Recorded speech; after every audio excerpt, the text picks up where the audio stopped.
Hi friends, welcome back to my YouTube channel. আজকে আমি তোমাদের সাথে এমন একটি সোপ বানিয়ে দেখাবো, হোমমেড সোপ, যেটা তোমাদের স্কিনের জন্য ভীষণই পাওয়ারফুল। তোমাদের স্কিন থেকে মেছেতার দাগ দূর করতে সাহায্য করে থাকবে এবং তোমাদের স্কিনকে সুন্দর এবং কোমল করে তুলতে সাহায্য করে থাকবে। তো আজকে আমাদের সাবানটি বানাতে লাগবে প্রথমত আলু। তো দেখতেই পাচ্ছ এখানে আমি একটা অর্ধেক আলু কেটে নিয়েছি।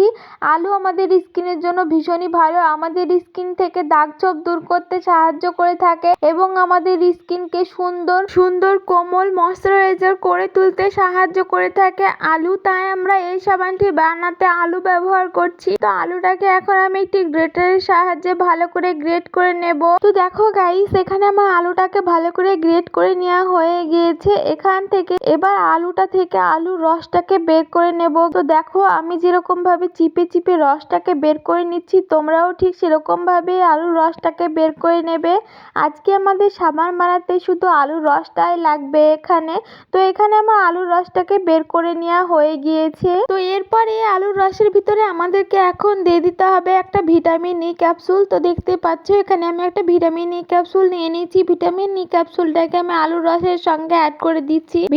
ভিটামিন ই ক্যাপসুল আমাদের স্কিনের জন্য কতটা উপকারী সেটা তো তোমরা সকলেই জানো। আমাদের স্কিনকে ময়শ্চারাইজার করতে সাহায্য করে থাকে এবং আমাদের স্কিনকে ডিপলি পরিষ্কার করতে সাহায্য করে থাকে ভিটামিন ই ক্যাপসুল। তারপর এখানে আমি নিয়ে নিয়েছি সোপ বেস। তো দেখতেই পাচ্ছ সোপ বেসটাকে আমি ভালো করে এখন ছোট ছোট টুকরো করে কেটে নেব। তো এখানে আমি অর্ধেক সোপ বেস কেটে নিয়েছি। এই অর্ধেকটাকে আমি ছোট ছোট টুকরো করে কেটে নেব যেন এটা ভালোভাবে মেল্ট হয়ে যায়। তার জন্য এখানে সোপ বেসটাকে আমাদের ছোট ছোট টুকরো করে কেটে নিতে হবে। এখানে আমার সোপ বেসটাকে ভালো করে কেটে নেওয়া হয়ে গিয়েছে। এখন আমি এটাকে মেল্ট হতে দিয়ে দেব। তো এখানে আমি একটা বাটিতে সোপ বেস গুলোকে দিয়ে দিয়েছি মেল্ট হতে। তো দেখো সোপ বেস গুলো একদম মেল্ট হয়ে গিয়েছে। এর ভিতরে আমাদেরকে এখন অ্যাড করে দিতে হবে 1 চামচ মতো চালের গুঁড়ো। চালের গুঁড়ো আমাদের স্কিনের জন্য কতটা উপকারী সেটা তো তোমরা সকলে জেনে থাকবে। কোরিয়ানরা চাল এবং চালের গুঁড়ো স্কিনে ইউজ করে, তার জন্য তাদের স্কিন এত সুন্দর গ্লোয়িং